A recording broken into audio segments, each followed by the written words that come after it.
Everyone, Ghazala here presenting Pedagogical Challenges before English Teachers of Bengali Medium Schools, a Phenomenological Study.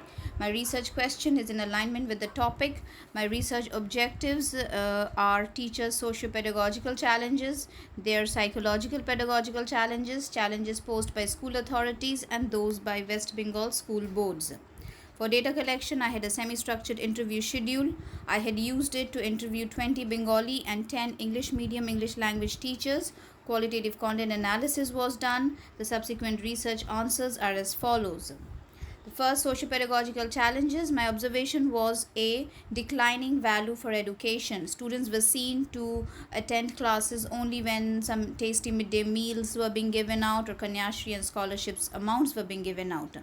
B, unstable economic condition. The students that we are dealing here with were first generation learners. Their poor economic condition impacted their childhood. Now these two issues not only impacted English language learning but education as a whole. Next point, illiterate parents. Now this directly impacted English language learning because language learning cannot be confined to just one class study. Some amount of English practice should take place at home as well, which was not possible because, as one of the participants shared, support of the guardian is not there, mostly because of their illiteracy. D, note feeding private tuitions. It adversely impacted because their notes were mostly exam oriented and did not cater to language skill development. It's not that the schools were not providing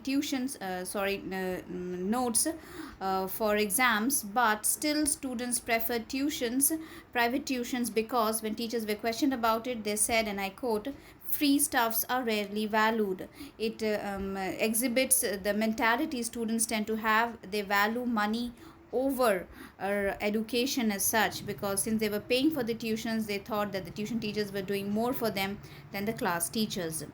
E, students' early monetary engagements. Now, if poverty is a problem, earning early at an early age is also a problem. My data collection took me to an industrial belt where tailoring was flourishing and where young girls and boys were earning quite well, enough to buy what their adolescent hearts would want: bikes, makeups, dresses, name them. In such a scenario, what value should education have, let alone English language learning? Psychological challenges. A, caused by absent parents. Yes, first generation learners, but we are not talking here about mothers staying back home cooking and cleaning. As one of the teachers shared, with both the parents out for work, their home hardly has the environment to study, because if the parents are not home, there is no discipline at home. No one is there to make them have eat on time, sleep on time, study on time, do their homework at least. And because of these, there is a student passivity towards education, which adversely impacted teachers as well, because they were the one who had to witness day in day out that disdain, that disregard students exhibited towards education. They hardly answered in class, had no idea which chapter was being done, homework never done, and because of this there was an increasing amount of demotivation amongst the teachers. B, foreign language anxiety. This is exclusive towards English language, not just because the language is foreign, but also because exposure to the language is very less, more so amongst rural than among the urban students. C, adolescent period. Now this is an issue for both English and Bengali medium students. The challenges that I have discussed so far are exclusive of first generation Bengali medium students, because let's say absent parents. Yes, English medium students also have parents absent, but at least parental awareness is there. They are attending PTMs. Besides, English medium students get to have role models in lives. They get to see what their moms and dads have done with their lives, with high educations, with high formal education, which the Bengali medium students don't have it.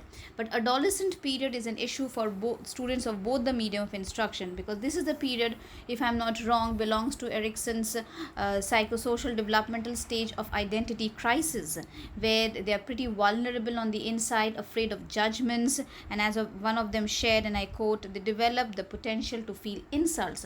Over that comes the pressure of using English in public places, and as we have observed, English comes with a certain amount of prestige. Those who can eloquently handle English is socially applauded. If this is true, the other way around is also true. If somebody makes grammatical errors, funny pronunciation, can be socially ridiculed. This comes as a massive challenge to an adolescent heart.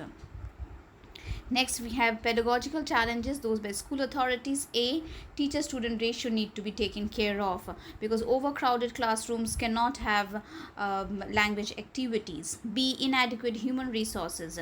Overcrowded classrooms are mostly because there are less number of teachers, hence classes cannot be split into sections. C, faulty class distributions. As one of the teachers said, she's not getting the same students in successive academic sessions. As a result, long-term language projects cannot be undertaken. This is something that the school authorities need to look into. D, rush to complete the syllabus, which practically becomes meaningless when there is a no detention policy around the corners, because language learning is not about completing the syllabus but about language activities. When questioned about it, a teacher said the pressure to complete the syllabus comes from higher authorities, and the higher authorities gets this pressure from the parents, because parents, maybe out of their ignorance or illiteracy, are mostly under the impression that if the class teachers are not finishing the syllabus, they're practically doing nothing in class. So this is need to be taken care of.